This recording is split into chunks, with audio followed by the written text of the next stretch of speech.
हवा में तनाव है। छात्र इकट्ठा होते हैं, उनके चेहरों पर गुस्सा और दृढ़ संकल्प दिखाई देता है। वे जीवन रक्षा की लड़ाई में सबसे आगे हैं, अपनी नहीं बल्कि एक जंगल की। कांचा गाचीबोवली जंगल, हैदराबाद के किनारे पर एक अनमोल हरा भरा फेफड़ा खतरे में है।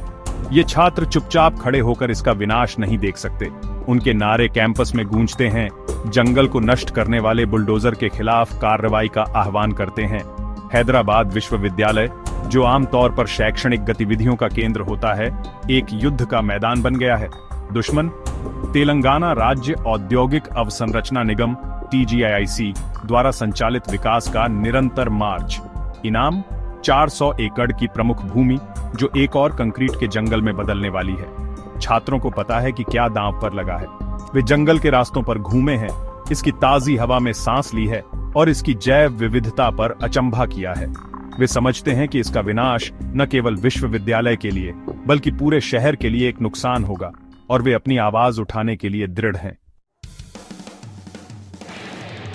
सरकार का दावा है कि यह एक आवश्यक बलिदान है।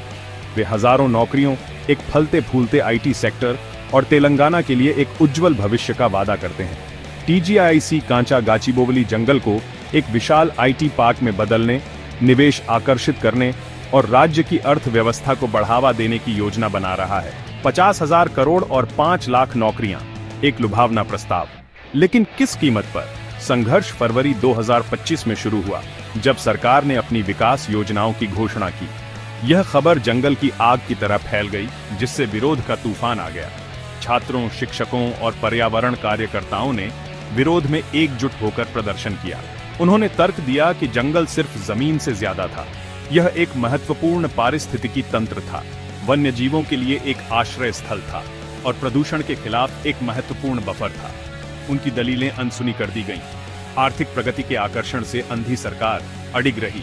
बुलडोजर अंदर आ गए। उनके इंजनों ने जंगल और उसके रक्षकों के बेताब रोने को दबा दिया।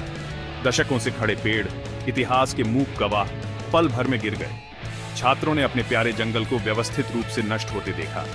हवा, जो कभी पक्षियों के गीतों से भरी रहती थी, अब मशीनरी की गर्जना से गूंज रही थी। जमीन, जो कभी जंगली फूलों से ढकी रहती थी, अब टायर के निशान से भरी हुई थी।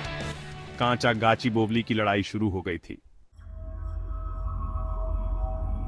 कांचा गाचीबोवली कोई साधारण जंगल नहीं है। यह जीवन की एक आश्चर्यजनक श्रृंखला के लिए एक अभयारण्य है। फूलों के पौधों की साथ 100 से अधिक प्रजातियां जंगल के फर्श को रंगों के दंगल में रंग देती हैं। चित्तीदार हिरण और मायावी जंगल बिल्ली जैसे स्तनधारी इसकी गहराई में घूमते हैं। जीवंत इंडियन रोलर से लेकर राजसी मोर तक 200 से अधिक पक्षी प्रजातियों की आवाजों से हवा गूंजती है। इसके आलिंगन में छिपे हुए प्राकृतिक अजूबे हैं, जैसे मोर झील और भैंस झील, जो अनगिनत जीवों को पानी और आश्रय प्रदान करते हैं। प्राचीन मशरूम रॉक उन भूवैज्ञानिक शक्तियों का प्रमाण है जिन्होंने हमारे ग्रह को आकार दिया, प्रहरी के रूप में खड़ा है। यह समृद्ध जैव विविधता क्षेत्र के पारिस्थितिक संतुलन को बनाए रखने में महत्वपूर्ण भूमिका निभाती है। जंगल एक विशाल वायु शोधक के रूप में कार्य करता है, कार्बन डाइऑक्साइड को अवशोषित करता है और जीवनदायिनी ऑक्सीजन छोड़ता है। यह तापमान को नियंत्रण में रखते हुए जलवायु को नियंत्रित करने में मदद करता है। इसकी जड़ें मिट्टी को बांधती हैं, कटाव को रोकती हैं और भूजल भंडार को फिर से भर देती है। इस जंगल का नुकसान विनाशकारी होगा, न केवल उन वन्य जीवों के लिए जो इसे घर कहते हैं, बल्कि हैदराबाद के लोगों के लिए भी। हालांकि हैदराबाद विश्वविद्यालय के छात्र हार मानने से इनकार करते हैं।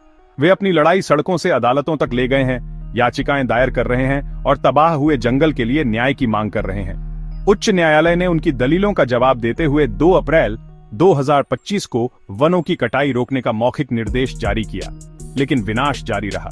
निडर होकर छात्रों ने देश की सर्वोच्च अदालत में अपील की। सर्वोच्च न्यायालय ने इस मुद्दे पर स्वतः संज्ञान लेते हुए मौजूदा पेड़ों की सुरक्षा को छोड़कर जंगल में सभी गतिविधियों को पूरी तरह से रोकने का आदेश दिया। तेलंगाना के मुख्य सचिव को अदालत के आदेशों के किसी भी उल्लंघन के लिए उत्तरदायी ठहराया गया था। कांचा गाचीबोवली की लड़ाई अभी खत्म नहीं हुई है। सुप्रीम कोर्ट का हस्तक्षेप आशा की एक किरण प्रदान करता है, लेकिन जंगल का भाग्य अभी भी अधर में लटका हुआ है। कानून से लैस और अपनी अटूट प्रतिबद्धता से प्रेरित होकर छात्र इसके अस्तित्व के लिए लड़ते रहते हैं। दुनिया देख रही है यह देखने के लिए इंतजार कर रही है कि क्या इस कीमती हरे भरे स्वर्ग को विकास की वेदी पर बलिदान कर दिया जाएगा या प्रकृति के लिए विवेक और सम्मान प्रबल होगा।